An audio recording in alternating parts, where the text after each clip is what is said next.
Hello and welcome to part 4 of the second round of qualifying for the Pro Wrestling World Cup. And out first is this gentleman in his own customised mic in his ridiculous dungarees. Is he going to talk? There we go. My name is Enzo Amore, and I am a certified G and a bona fide star, and you can't teach that. Is that all you have to say? For now? Yeah, okay. Oh no, here we go. Realest guys in a room, how you doing? So, yeah, New Jersey being established in this first match. And Enzo's very excited at the opportunity. Clearly.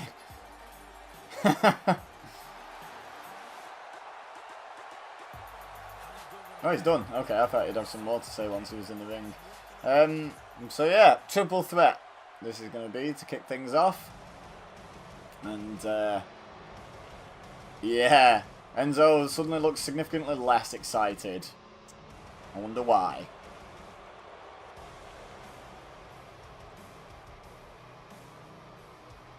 I'd be unexcited at the prospect of fighting this man as well. I've always really liked Bam Bam Bigelow's little triple B symbol that he has, where they all kind of just flow into each other. Really good. Whoever designed that, 10 points. Yeah, don't forget, by the way, I forgot to remind you nice and early in the last episode, so I hope you all still did it. But in the comment section, let me know who's your favourite from each state. So, like, out of this match, let me know which is your favourite of the 3. And then the other respective matches for different states. So, finally, here's the man who beat himself to get here. Phrasing.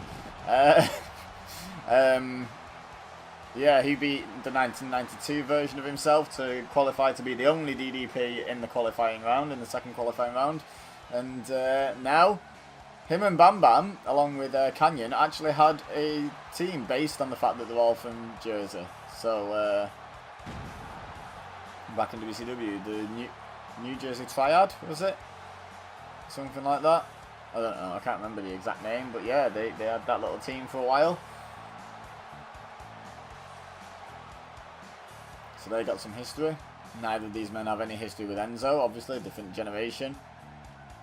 But should be interesting. We've seen a few upsets over the last few episodes, so wouldn't be surprised to see that man go through. However, I think one of the last two we just saw, the latter two, would be considered the favourites to win. Oh, Bam Bam misses the dropkick, showing great athleticism, just not great aim.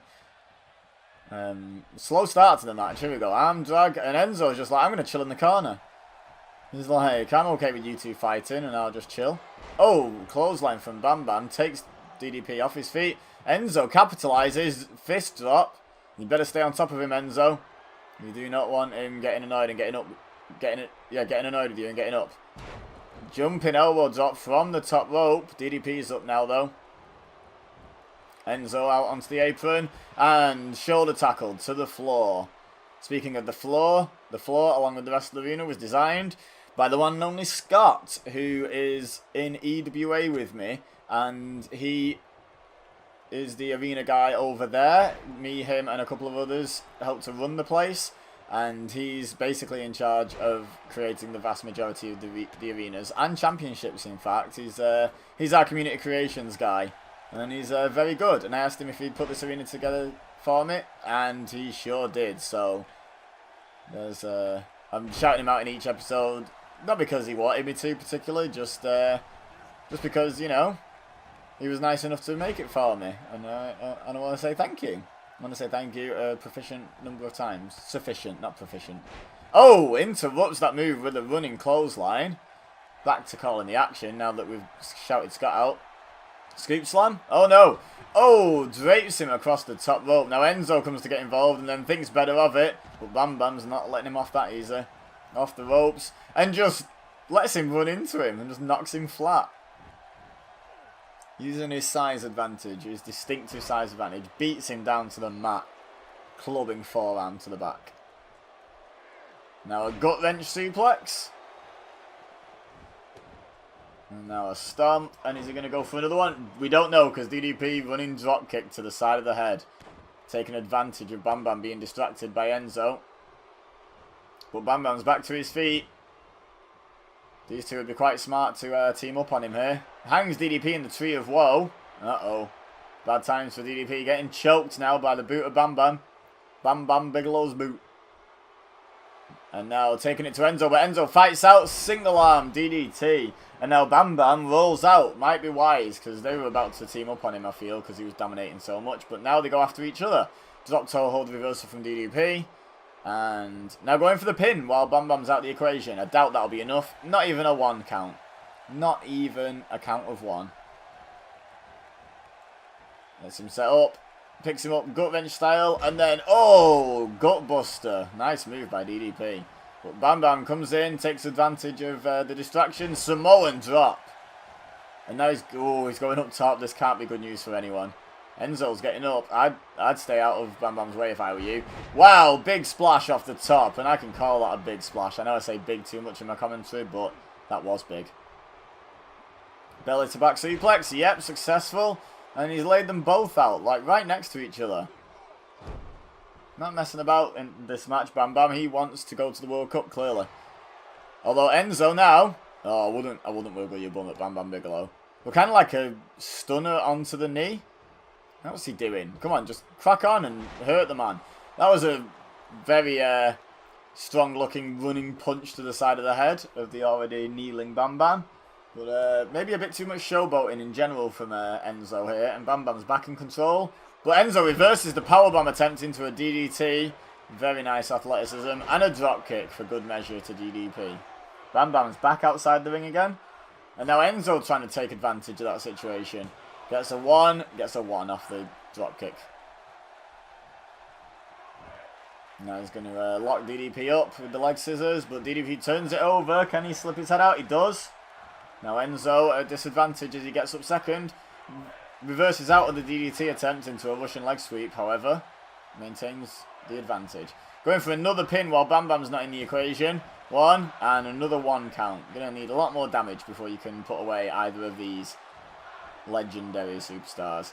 Bam Bam going for the suplex. The stalling suplex. Enzo drops down behind though and actually picks Bam Bam up. Nice display of strength with the amateur wrestling style takedown. Now what's he got in mind? Oh! Eat defeat! Now DDP's up, as Enzo noticed he has. Going for the scoop slam, but DDP reverses with the knee to the gut. Picks him up for the powerbomb, turns him round, and drops him hard. And goes for the pin. Going for the pin. Maybe he could have gone for the pin on Bam Bam, but has enough faith in his own powerbomb, but Enzo kicks out at 2. Bam Bam starting to recover slowly. While DDP plants 3 elbows on the traps of Enzo. Now Bam Bam back to his feet, but DDP arm drags him. And then jumping jawbreaker across the shoulder, I guess that was. Now goes to the pin again on Enzo. Only gets a 1 this time. If you don't get the 2 on the first attempt, you're probably not going to get it in any subsequent attempts, let's be honest. Punch to the stomach, up to the scoop slam, and again DDP reverses. Reverse DDT. Shout out to his WCW colleague Sting. Goes for the pin. 1. No, Enzo kicks out. If that had been delivered by Sting, it might have been enough, but it wasn't. Another trifecta of elbows for Enzo. And now DDP turns around, right into the clutches of Bam Bam. Another Samoan drop. Delivers that with a lot of force. Now going for the pin on Enzo, seeing as DDP rolled out. Again, only a 1 count. He wasn't really beaten down enough. But Bam Bam signalling that this might be the end for Enzo. What's he got in mind? He's going to knock the referee over. Just because he can, I assume. Climbing up top. Oh, and now a big moonsault. Wow. What athleticism from the big man. And the referee is just up in time for the pin. 1, 2. And DDP couldn't get there in time. Bam Bam is going to represent New Jersey. And he just looked straight at DDP like, yeah, got you, boy. What a formidable force for everyone else to fight in the USA qualifying round. But for now, let's move on to the next match. Alright, so the next state. Well, there's your first clue. But it might not be what you think. It's going to take 3 matches to decide the representative of this state. And the state in question is New York. That's right, I know John Layfield was born in Texas. I know Bradshaw was billed from Texas. But JBL was always introduced from New York because that's where the stock market is. And that's what his entire gimmick basically was. His real gimmick, really. His real life gimmick. Self-made millionaire because of the stock market. And blah, blah, blah. So, yeah, JBL is going to be in kayfabe representing New York. Or trying to get to the point where he's representing New York, I should say. If Bradshaw were in the game, like if the APA or the Acolytes were in the game, then he would have had to fight Bradshaw in round 1. And Bradshaw could have been in the Texas qualifier. But, you know, if my auntie had a penis, she'd be my uncle and all that. So, yeah, this is going to be another triple threat. The system for deciding who's going to represent New York is going to be a triple threat, followed by a singles match, and the 2 winners will face off in another singles match to decide. Because they had 5, basically, to pick between. So we just randomised until we got 3 of the 5 potential participants on the randomiser. And it's just pot luck, really, whether you had to do a triple threat or a singles match to lead into the final singles. The last time I had 5, it was with the Stings, but because they were all so close in ability, I did it slightly differently. I feel like this is the fairest way to do it with the selection of characters we have. So up second, Kurt Hawkins, who is also from New York, probably from Long Island. I'm not 100% sure on that, but I would guess Long Island if it came up on a quiz. But not that it ever will, because no one's heard of Kurt Hawkins outside of wrestling fans. So it's not a hardcore match, so he doesn't get to use his cane thing, whatever that actually is.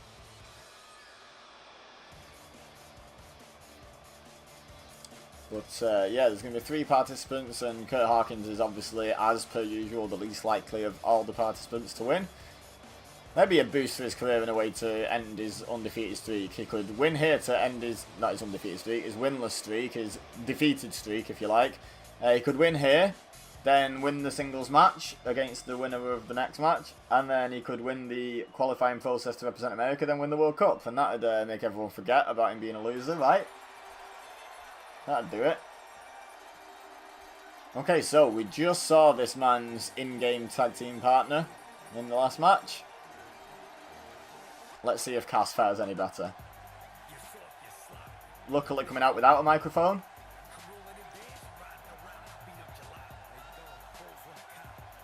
Here he comes with his gimmick of I'm tall. That was always kind of his gimmick, and yet people thought he was going to succeed. Takes a little bit more than that, Cass, unfortunately.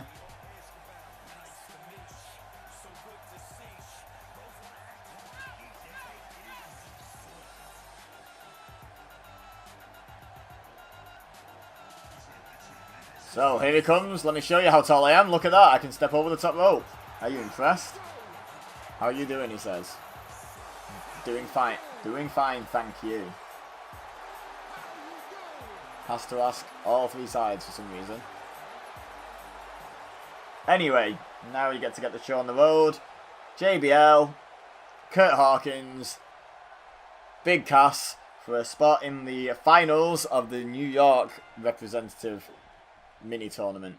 And JBL instantly grabs Big Cass, gets a gutbuster, misses Kurt Hawkins, and receives a German suplex for his trouble. So Kurt Hawkins is the last man standing after the first little exchange. I don't see that being the recurring theme. However, he has got Big Cass for a snap suplex. Oh, JBL not happy with that German suplex and just slams Hawkins down to the mat and then kicks him in the chest for good measure. German suplex me, will you, boy? And Kurt Hawkins says, no, I'll neck break you. I'll slip out of that scoop slam and hit you with a neck breaker. But now Cass bounces Hawkins off the ropes and hits a huge, impactful shoulder tackle, then kicks him in the chest again. He's not having a good time with his kicks to the chest. JBL, big boots of Big Cass. Big, big, big, big. I'm allowed to use the word big twice in that sentence without it being mocked. Elbow drop from JBL, and Cass feeling that one. And then Kurt Hawkins kicks him down, but JBL's like, hey, get off. It's my victim. Have a back break and get out of my ring. Now the longest reigning WWE champion in SmackDown history taking control while Kurt Hawkins recovers outside the ring. Side slam to Big Cass, and JBL admiring his handiwork. And goes for the pin. Took his time though. Took his time. Probably should have moved faster for that. Only gets a 1 count. Now Hawkins back in the ring. Sit down scoop slam. Kind of like a Michinoku driver of sorts. And a knee to the back, or maybe even to the kidney area. Either way, it hurts. Now up to the middle rope. Stalking JBL from that middle rope.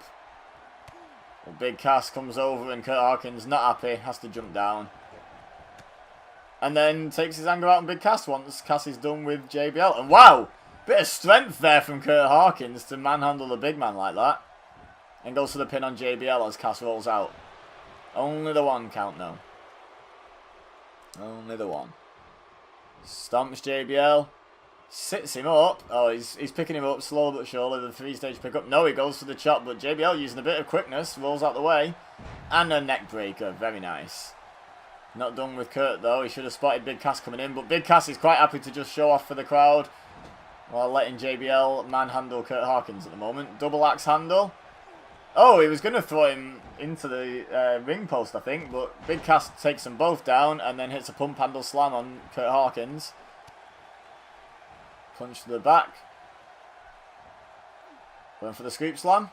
Oh, going for the snake eyes. And Kurt is not having a good time in this match. 2 much larger men against him. But he hits the short arm shoulder tackle and actually takes Cass down with it. Stronger than you think. I think Kurt Hawkins might be. However, another net breaker for him. And again, not having a great time. Oh, JBL going for maybe the clothesline from hell. Big Cass ducked it and hits the Thesz press. I think JBL might have just gone for a clothesline from hell there. Just out of nowhere. Lifts him up.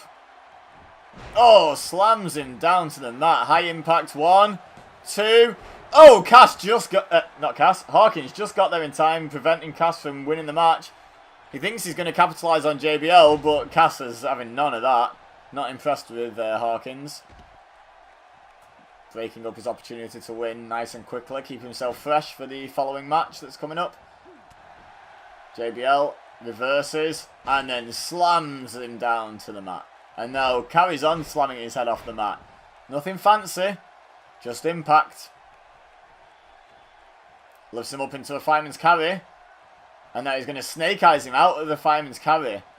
And Cass is sat in the corner. JBL lifts him out. Kurt Hawkins' dropkick has no impact whatsoever. However, that left-handed. Certainly putting up a fight. He's not being intimidated by these larger men. Oh, should have capitalised on that front face lock though and doesn't. Another big left hand though. And now he's going to capitalise on that front face lock. No, JBL fights out of it. Going for the scoop. Oh, fall away slam, one of JBL's trademark moves.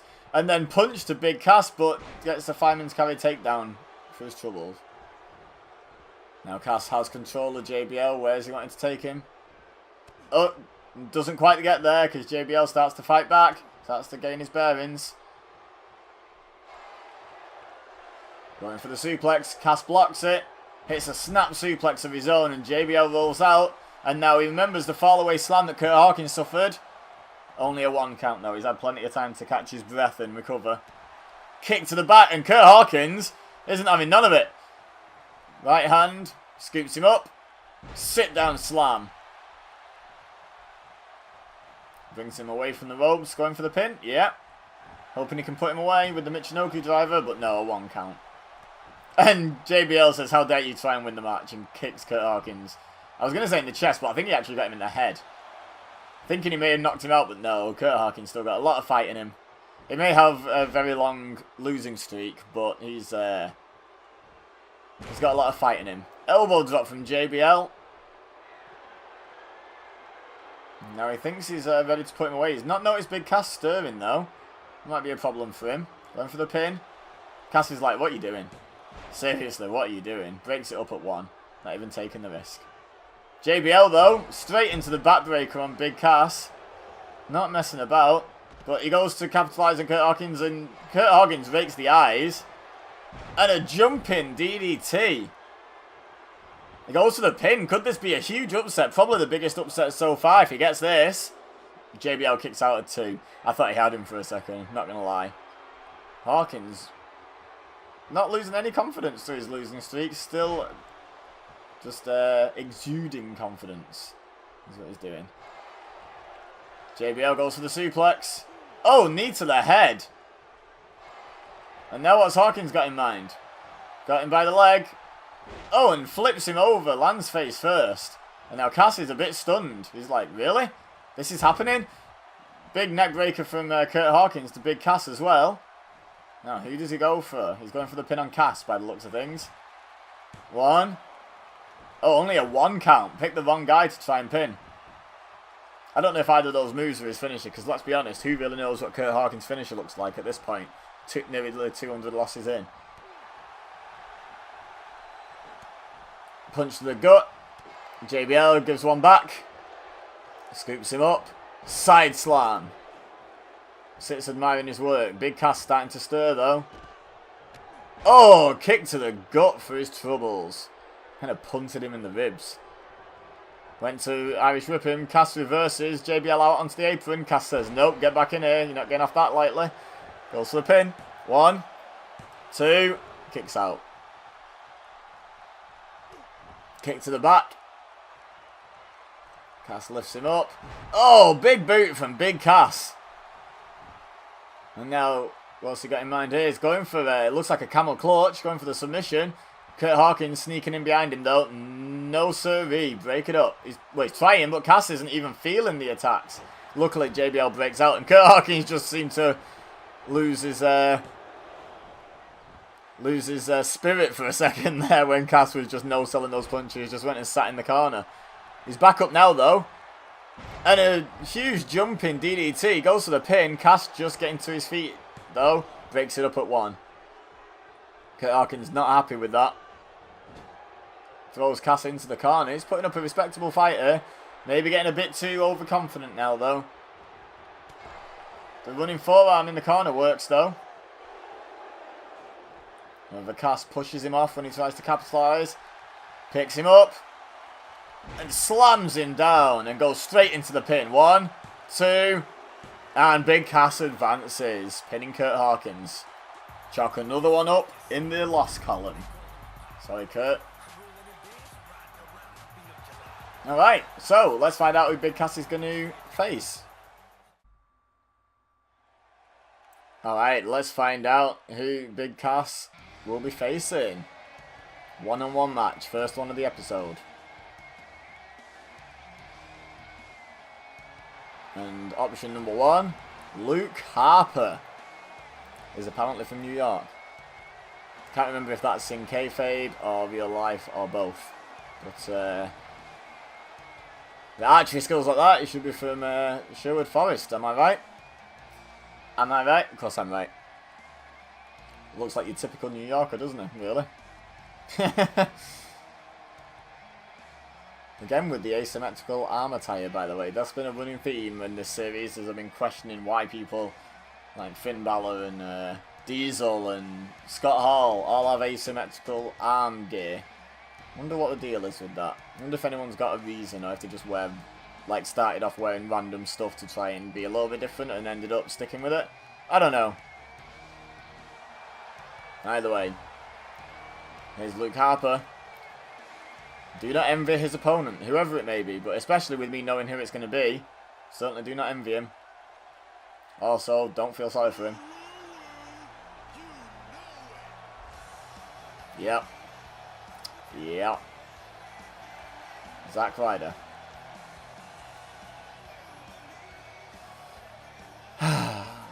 Not this guy's biggest fan.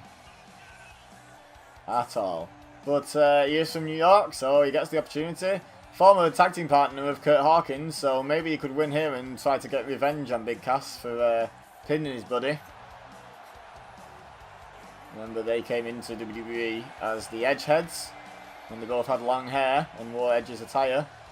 And other than that, looked nothing like... Oh, and the drawn on with Sharpie tattoos. Other than that, looked nothing like Edge, but somehow it worked, I guess. Anyway. Luke Harper. Zack Ryder. You look far too confident considering what's across the ring from you. And an overhead belly-to-belly suplex to kick things off. Oh, Ryder reverses though. Harper into the corner. Kicks him down. And now... Oh, he's face washing him. That's not very nice. It's not very nice, Mr. Zack. Oh, and Luke did not appreciate it. Needs to go, but Zack catches him with a jawbreaker that's extra impactful because of his spiky hair, of course. And then drops Luke Harper across the knee.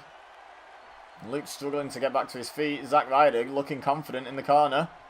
What's he got in mind now? Lays Luke Harper across the middle rope. Now lies him down on the floor. And drops the knee using the top rope for extra leverage. Punches him so hard he turns a 180, but then when he went for the waist lock, Harper reversed. And belly to back suplex, takes control. And then punches him as he's trying to sell how much it hurt. And then slams him down, back of the head to the mat. Oh, knee to the kidney.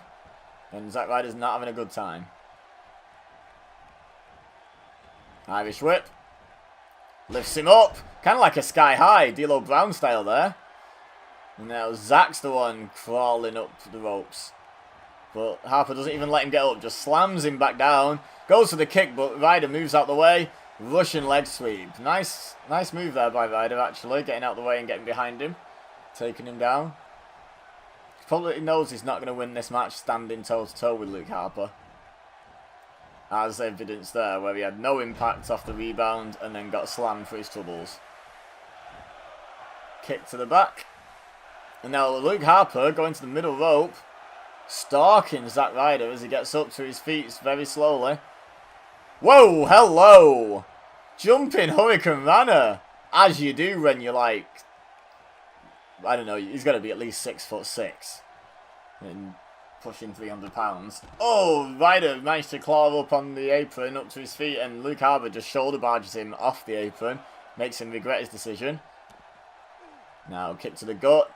Butterfly locked in. And a suplex. Stomps right on his face. No, oh, the gator roll. He's got him in a front face lock and he just rolls him around. Now locks up, kind of like a crossface, I guess. Sort of a hybrid of a headlock and a crossface. Either way, it hurts. But Ryder throws Harper back into the ring, probably to catch his breath, but then realises he should capitalise, rolls him after him. And now what's he got in mind? Oh, slams him face first into the mat and... the confidence is pumping again. His confidence is pumping like his fist. Puts him into the corner. Oh, Harper reverses. Oh, double knees from Ryder. And a drop kick off the middle rope. Ryder's pumped up. Runs in. Jumping forearm. And now Luke Harper seated in the corner. Ryder sees his opportunity. Fist pumps to the crowd, and a running face wash. The broski boot, as it's better known. Now thinks he can put Harper away with that. One. Just a 1 count. That's got to kill his confidence. Look at him, he looks devastated. He's like, that's one of my best shots. But he's like, you know what? I got one more good shot in me. It's time for the Rough Rider. He hits it. He's going to put Luke Harper away. It's incredible. 1, 2.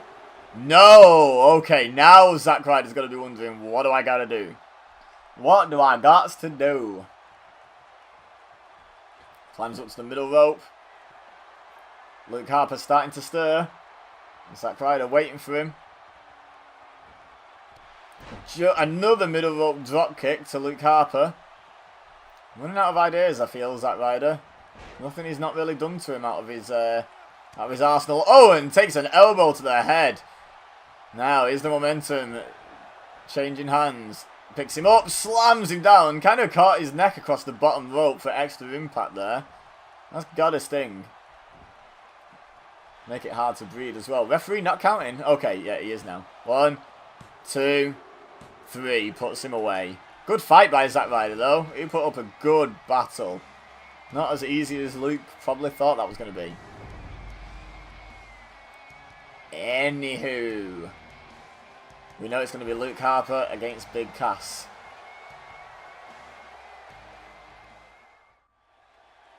And, as has been the case when there's been multiple rounds in this qualifying round, no rest for the wicked. Here comes Cass. Luke Harper has to go back to back. One of the disadvantages of going second. He got a singles match instead of a triple threat, so that's the advantage you got. But here's the disadvantage: is Cass had a rest while Harper was fighting Zack Ryder.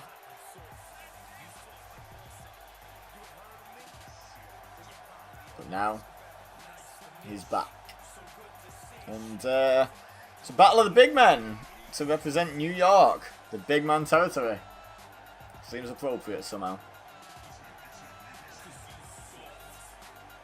And he comes over the top rope again, showing us his incredible gimmick work of being tall.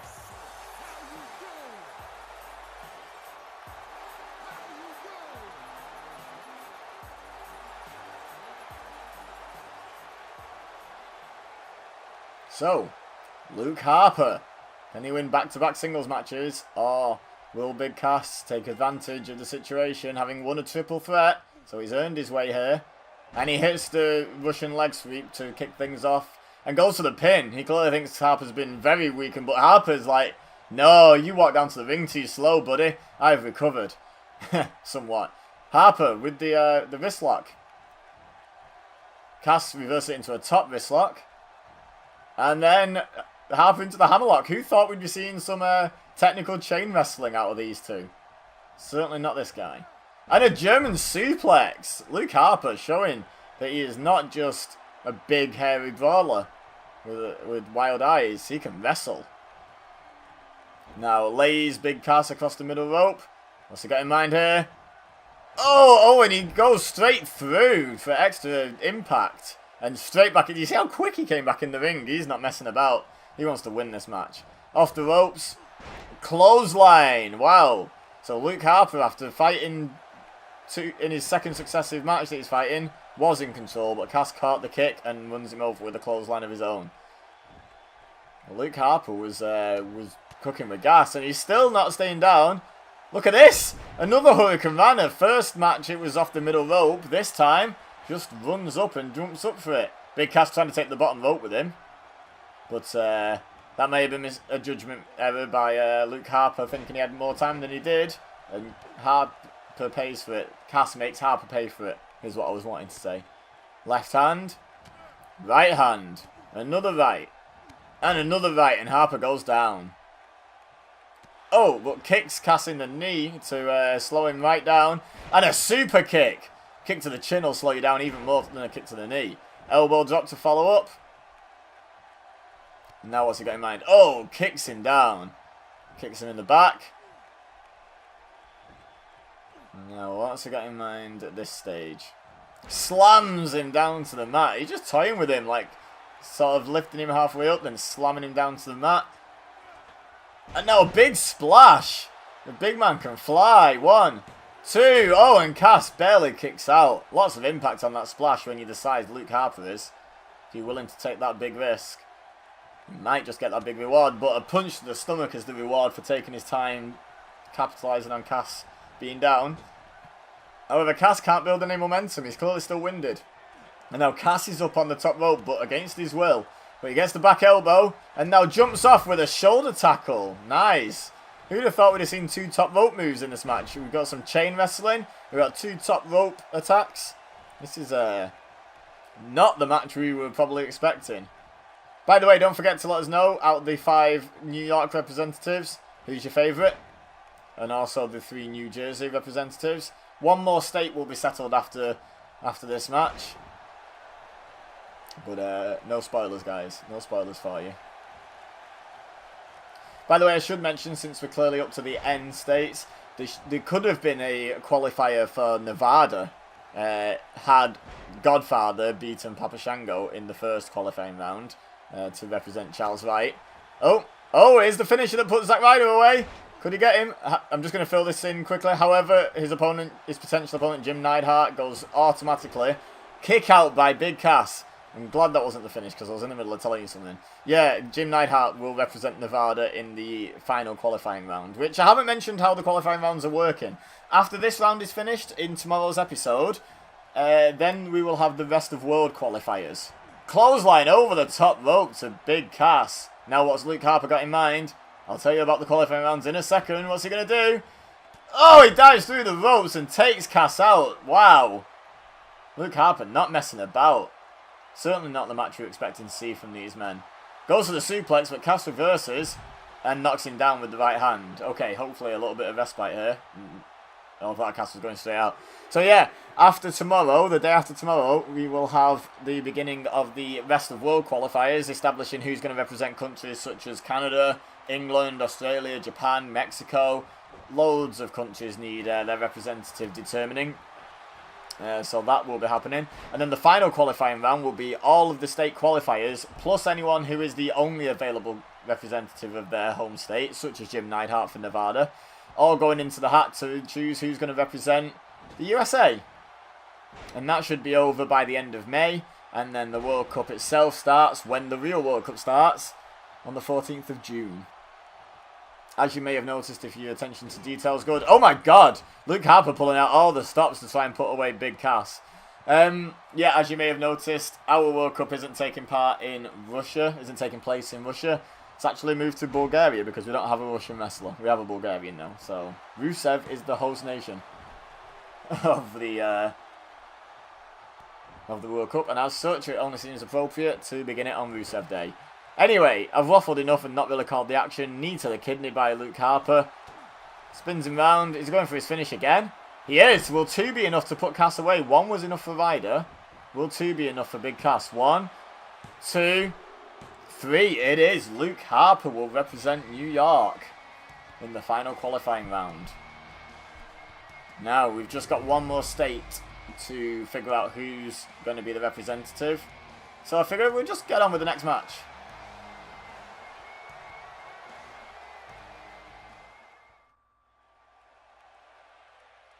Alright, so, unfortunately not able to use our excellent Pro Wrestling World Cup arena, because it's 2018 and you can't have Royal Rumbles in any arena other than the Royal Rumble arena. Take that, greatest Royal Rumble. You know, point proven. But, yeah, it's going to be a Royal Rumble. It's another 10-man. There just happen to be 10 guys on the roster from the next state, which means we're going to have another Royal Rumble. Fairest, quickest way of doing it, in the least amount of matches. And everyone is drawing a number at random, so it's just pot luck if you come out 1st or 10th. And yeah, I'm done explaining the rules now, Jojo. You can just crack on with the introductions. That'd be great. Nope, still going. Here we go. I think we're finally transitioning to an entrance. Okay, so first up, one member of the Revival. So we'll see when it becomes clear. As Dash Wilder walks out. If anyone's not sure at this point, I don't blame you. I don't think I would know off the top of my head where he's from. But we'll see when it becomes clear what state we're representing. I'm not going to say it straight away. Let's just see how long before it becomes too obvious. There's 10 guys. There's quite a few big stars, past and present, in this match. Not just top guys, such as the Revival, but, you know, also genuine top guys. They don't just call themselves it. So, Dash Wilder kicking things off. Who's he going to face? It's time to find out. Let's see who his opponent's going to be.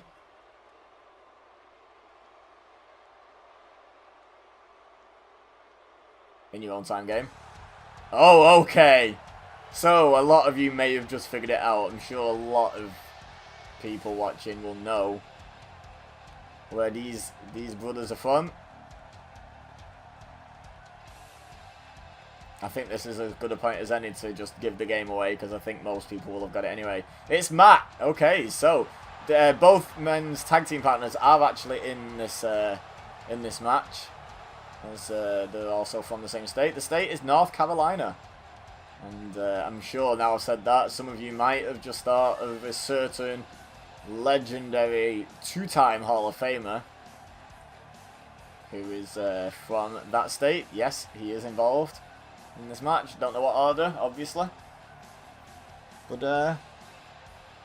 I guess we'll soon find out. So, Hardy looking to delete the competition and get into the USA qualifier. That's what he's letting us know. And here we go. Second 10-man Royal Rumble of the entire qualifying process, I believe. Wasn't the one in the first part of this round? I think, maybe.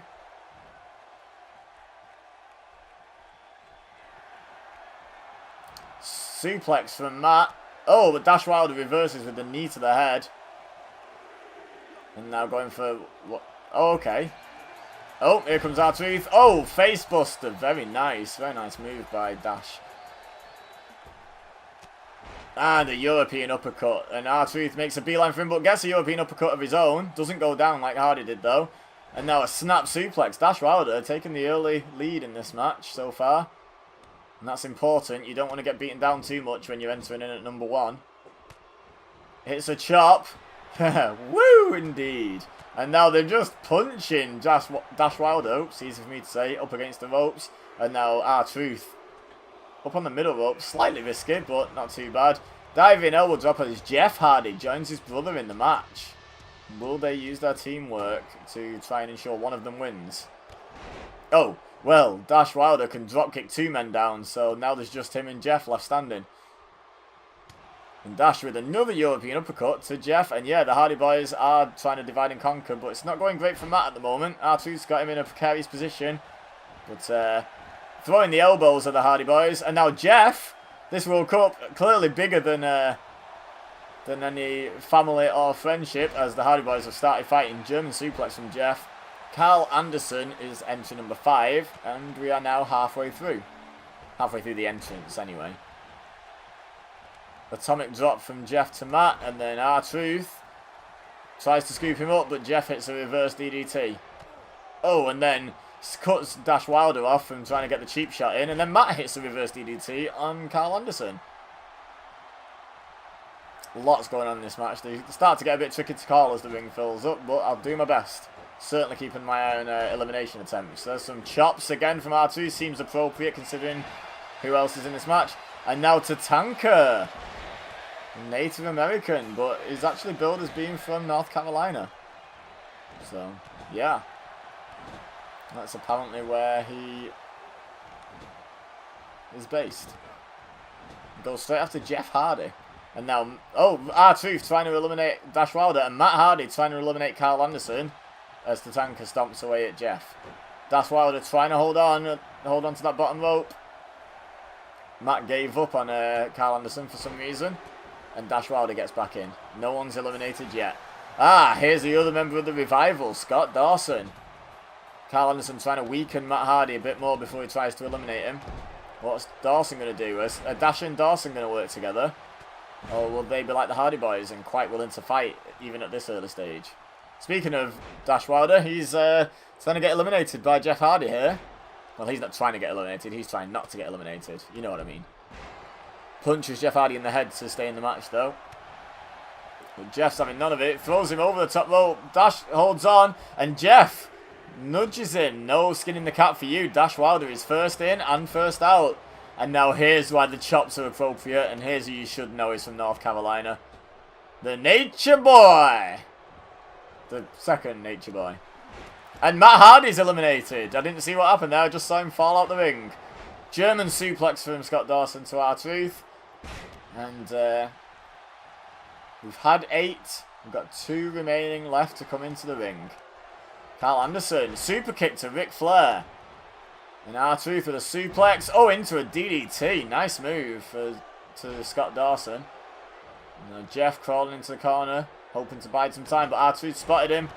Stomping away, not letting him catch his breath. Good tactics, to be honest.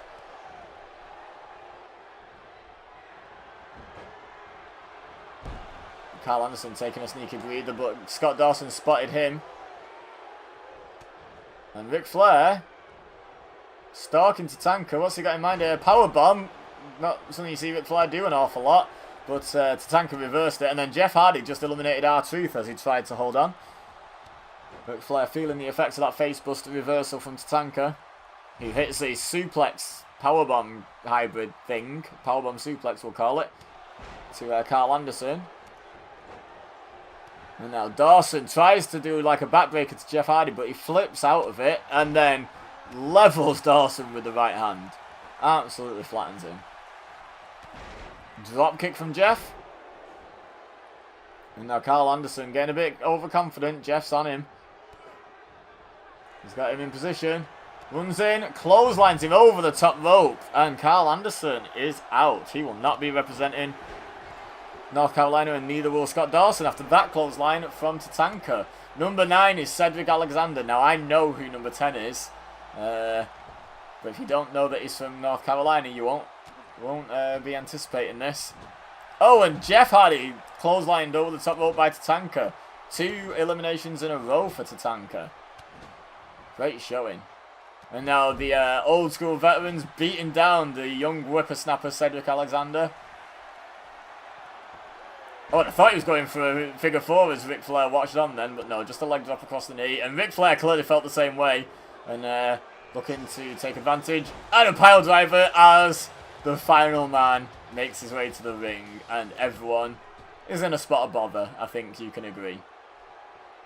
Flair trying to eliminate Cedric, and Braun Strowman comes over and helps out. No way Cedric was stopping those 2 eliminating. And Braun and Flair look at each other. Braun swings at Flair a couple of times, but Flair manages to avoid it and sweep the leg and attack the knee. Now, Tatanka and Flair really should team up on Braun here, in my opinion, but that's not what's happening. Flair goes for Tatanka's knee as well. Flair, every man for himself, but I don't know if I agree with that tactic. It's working so far, though. Knee left to Braun Strowman, takes him down. And a classic Ric Flair chop to the chest. Oh, and just punches the big man down. Braun Strowman really hasn't got going since coming into this match. Now Tatanka and Flair fighting each other as Strowman tries to recover. These are the final 3. DDT, shout out to the man that Ric Flair made. Sting. Oh, and Flair was stalking Tatanka, but Braun recovered and damages Flair's own leg with a shin breaker. So back and forth this match. Was he going for a power slam? I'm not entirely sure, but Flair managed to get the knee to the gut and reverse it. And showing some strength with the gut wrench suplex. Now Tatanka, big mistake. Lucky Flair didn't just push him over the top rope, to be perfectly honest there, while he's showing off to the crowd. And another pile driver. Flair not playing nice. Dirtiest player in the game, living up to his reputation in this match. Suplex to Braun. And, yeah, Flair really going in. Really going in. Belly to back suplex from Braun. Lifts up Flair. What's he got in mind? Is this going to be a running power slam? No, he's trying to eliminate him. He's just trying to flat out throw him out the ring. And Tatanka's going to help. Oh, and Flair's out. That won't be popular. Especially through double teaming. 2 men remaining. Braun Strowman is behind Tatanka. Tatanka spots him. And here we go. Here we go. Final 2. Oh, and Tatanka not missing any time trying to fire Braun Strowman into the ropes. But Strowman catches himself. Tatanka knocks him off his feet though. Braun Strowman not making the sort of impact I thought he would on this match. Especially coming in last. It's just getting kicked down at the moment by Tatanka. Now the atomic drop. That'll put anyone down.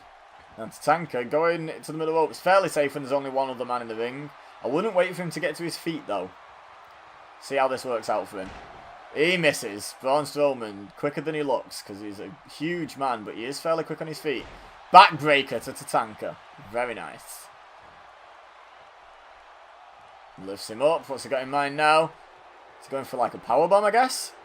Okay, he's got him up on his shoulder. Oh, slams him down face first. Tatanka's in a spot of bother now. But he reverses using his speed. Arm drag. Oh! And a brain chop. Takes Braun Strowman down. Brilliant. Braun reverses. Punch to the stomach. Oh! Spine buster. Huge impact when Braun Strowman delivers that. Now what's he got in mind here? Kick to the stomach.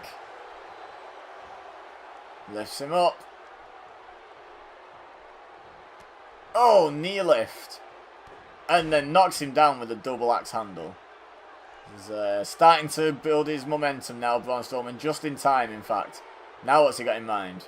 He's got him in the powerbomb position again. Lifts him up. Oh, and just a straight out jackknife powerbomb from Braun Strowman. Just having his way with Tatanka at this point. But Tatanka fights back. Headbutt. That'll hurt. Got a hard head as Tatanka. But Braun tried to keep the advantage, but Tatanka keeps fighting back. Ducks underneath. DDT. Final two's going on quite a while. They're just trying to get the upper hand over each other. Tatanka leading Braun. Leans him in the ropes. He's running in for the clothesline. And he wins. Wow. I would not have put money on Tatanka. But he eliminated probably the most people actually in the match. So can't say he doesn't deserve it. And that is the final state qualifier. And usually I would say my outro at this point. But we have one more order of business to take care of. That's right. A bonus match. And this is stemming from the main event of part 1 of the second qualifying round. Which was pretty chaotic. And out first was in the fabulous Freebirds. All 3 of. Only 2 of them will be wrestling, and I'll explain the decision process for which 2 shortly. But yeah, in case you didn't watch it and you're not opposed to spoilers, if you are opposed to spoilers, then pause the video, go back, watch it.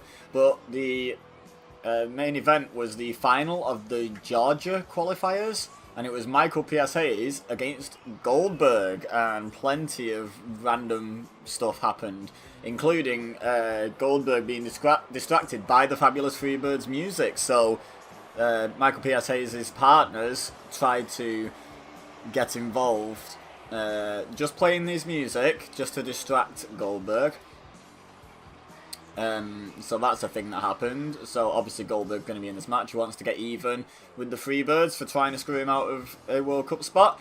However, that was actually the second incident in that match. So Goldberg's tag partner has been determined by the first incident. But first, before we get on to Goldberg's tag partner, let's get him out here. As Bobby the Brain Heenan would say, "Da man!" Here he is. There's one of his escort members. Police escort, not the other kind. There's 4 of them. With the cool aviator shades, of course. Goldberg, obviously a product of the late 90s. All the police around him, a product of the mid 80s by the looks of things.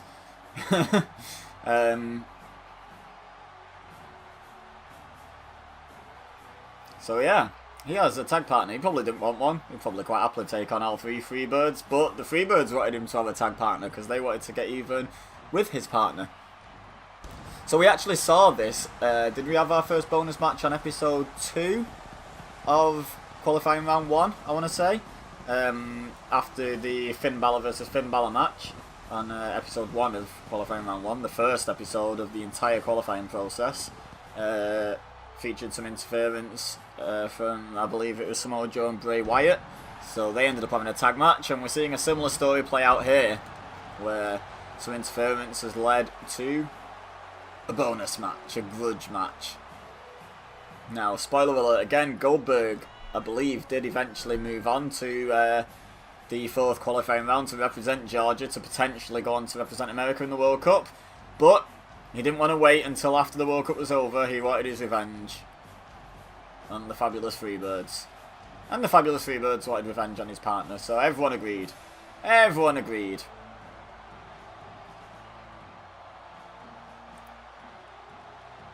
And one of the Freebirds has kept his jacket on, so that, I think that might be the guy who's being the manager. Basically, one of the Freebirds is actually going to be in the final qualifying round, so they decided they would have the other two who haven't made it to the final qualifying round take part to keep him nice and fresh, give them the best chance of having a representative in the World Cup. And here's Goldberg's partner, 1992 DDP, who for some reason interfered on Goldberg's behalf and tried to take out Michael P.S. Hayes. I believe he hit a finisher on him, but it wasn't enough to put him away immediately. The match continued, and then the Freebirds music distracted Goldberg, and here we are. And yet more aviators, along with a horrendous mullet. I'm so glad this wasn't DDP when I got into wrestling. I would never have been a DDP fan like I was. So yeah, tag match. Way pre-Goldberg, Diamond Dallas Page, and Goldberg against the Fabulous Freebirds. What a random match. But the Freebird rule will not be in effect. Well, I suppose it is in theory, because they've got to choose which two of them are going to be taking part. But what I mean is they won't be able to switch team members during the match. So we've got Jimmy Jam Garvin, I think his name is, and Michael P.S. Hayes. I always get these guys' names mixed up. Taking part in the match. And DDP not happy with those dirty tactics early on in the match. What's the name of the guy on the outside? Not great at Freebirds. Kind of a bit before my time, if I'm honest. Trying to remember his name as Goldberg takes the fight to Michael P.S. Hayes. Sticks him in his own corner. Doesn't decide to tag though. Decides instead to hang him up on the top rope with a suplex variant. Very nice.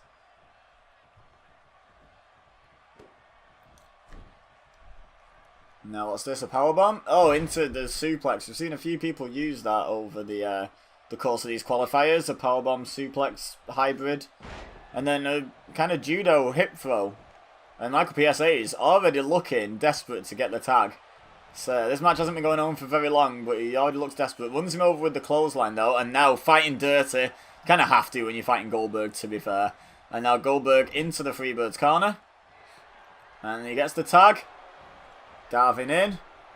They both whip him against the ropes. And a double back elbow. Good teamwork from the established team.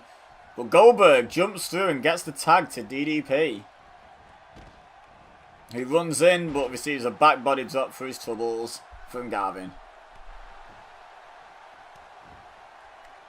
DDP not making the impact he wanted to off that hot tag. Off the ropes. And kitchen sink. What now? Oh, it goes for the punch to the side of the head. DDP blocks it with a back elbow. And a running lariat. And now Garvin straight back up. DDP fires him into his own corner, but quickly, with the flying head scissors, brings him back out. Wow. Great athleticism on display by DDP there. And a splash from the middle rope. And I think he just took Michael P.S. Hayes off the apron as well at the same time. Bonus. Must have caught him with his leg. Russian leg sweep. DDP finally starting to build some momentum, but Garvin kicked to the knee, runs in, and then takes the leg out and drops him on his face. Now continues to work over the knee. I see the strategy here. Elbow drop to the inside of the leg. But then a knee lift to the stomach, and then DDP starts to fight back. Back elbows by Garvin now, though. And atomic drop floors DDP, as it would most men. Kick to the gut, drops him with the DDT. Very nice. So the Freebirds back in control of this match. And Goldberg wanting to get back in. One. Oh, almost a 2 count. Not even a near fall, but almost a 2 count. It was a nearly near fall. DDP with the back elbow. Let's back into this. But straight away Garvin drops down behind. And it's Buddy Roberts on the outside. That's who it is. That's who it is. Yeah, so he's going to be representing his home state of Oklahoma in the USA qualifying process because he's the only Oklahoman. Is that the word? On the game. So he just gets an automatic pass into round 4 qualifying. So that's good for him. Oh, Goldberg breaks up the pin at 1. And then the Freebirds both go for Goldberg. Now, P.S. Hayes has him. Atomic drop. Oh, and Goldberg, a flailing leg, takes out the referee. Now Garvin stalking DDP. He's slowly getting up to his feet. Oh, and a double axe handle to the back of DDP. Didn't see it coming. And what's Garvin got in mind here? It's kind of just circling DDP. What's he going to do? Gets him into the Freebird corner and another tag. Could we see another double team move? He's got him by the arm. And a double axe handle to the elbow from Michael P.S. Hayes. What's he got in mind now? Oh, hangs him up on the top rope out the fireman's carry. DDP's in a spot of bother here. And Michael Hayes looking confident. Goldberg only just getting up on the outside. So, Team WCW, if you like. Certainly looking a bit worse for wear. But now Goldberg back on the apron and DDP's like, yep, gotta tag you in. Even though you're not the freshest, gotta tag you in. Goldberg versus Michael P.S. Hayes, part 2. Nice swinging suplex variant from Goldberg there. Very nice. But then Michael P.S. Hayes just drops him with a punch. And Goldberg drops him with a knee. Look at that. The back and forth. As soon as one tries to lift the other one up to continue the assault, kick to the face, floors Goldberg. They just keep fighting each other off. Now a fireman's carry from Goldberg. But Roberts did not enjoy that one. Oh, what's this? Pump handle. What's he got in mind? Oh, overhead pump handle suplex. Wow. Strength by Goldberg. And now he backs up into the corner. I think we know what he's got in mind here, guys. What does Goldberg normally do out the corner? The spear! And he got him. Oh, he's starting to build momentum. Oh, instead of picking it up for the jackhammer, just stomps him directly on the head. And then a knee to the head. Apparently Goldberg's not finished with him yet. Oh, maybe he just wanted to weaken him a little bit more in time for the jackhammer, because it looks like that's what he's going for. He's got him up. Yep, jackhammer. Goes for the pin. Garvin's in, so's DDP. Oh, Garvin breaks it up and takes out DDP in one fell swoop. And the match continues. I'm not sure how much Michael P.S. Hayes will be grateful for that, however. I think he would have happily just stayed down for the 3. Hayes into a neutral corner. Reverses. Goldberg in the corner now. Picks him up. Goldberg drops down behind. Pushes him into the corner. And then a belly to back suplex. Kind of into almost a rock bottom variant. Lots of power moves from Goldberg here. Runs in for the spear, but Hayes saw that one come in. And hits the DDT reversal. Now Goldberg back into the neutral corner.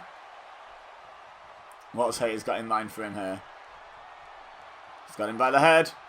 Looking confident. Running Bulldog out the corner. DDP, I think, is still down. Yep, he's still recovering outside the ring. Freebird's well and truly in control here. Hayes tags out. Goldberg looks like he's crawling for the tag, but Page isn't even there. He's just getting to his feet now. Garvin picks up Goldberg. Bangs him into his own corner, upside down, back first, and then throws him across the ring. Page gets the cheap shot on Garvin, though. Garvin continues to have the upper hand, but that cheap shot slowed him down just enough for Goldberg to recover and backdrop him. Now another powerbomb suplex. Whatever one of those is, it's the best way I can think to describe that. What's Goldberg got in mind for Garvin here? Dragged him into the centre of the ring for some purpose. What was it? Oh, I don't know. He's going to put him into his own corner now. And I thought we were going to see some double team action from these two then, but no dice. Now, the referee was busy with Hayes then. Now he's busy with Page, but again, no double team for the Freebirds as Goldberg reverses. Garvin back into the WCW corner. And now we get the double team. The first double team of the match from these two. And Goldberg holds him in place for a stiff kick to the stomach by DDP. Now a right, left, right combo and a spinning clothesline. Very nice. He's setting him up for something here. Stalking him as he gets to his feet. Lifts him up. Oh, for a powerbomb, but Garvin, 3 punches to the head, gets back down onto his feet, doesn't take the powerbomb. Now what's he got in mind? Got him up. Oh, brainbuster. He's right near the Page and Goldberg corner, though. Yeah, he's going to drag him away. Not very far, though. Going to drag him again. Yeah, realised he hadn't dragged him quite far enough. Goes for the pin. Still closer to the Goldberg corner. Goldberg's not coming in, though. Just, wow. Lets the match end. And then looks annoyed at Page. Probably should have broke it up, Bill. Anyway, leave a like if you enjoyed this episode. The Freebirds get their revenge on Goldberg and Page. Not sure if this story's over yet, though. But yeah, leave a like. Don't forget to subscribe if you're new here. Share with your friends if you think they would enjoy. Don't forget to leave a comment. Who's your favourite from each state that you saw a qualifier for in this episode? But for now, all I have left to say is thank you very much for watching. As always, I've been Ibeza. You've been amazing. And I'll see you next time.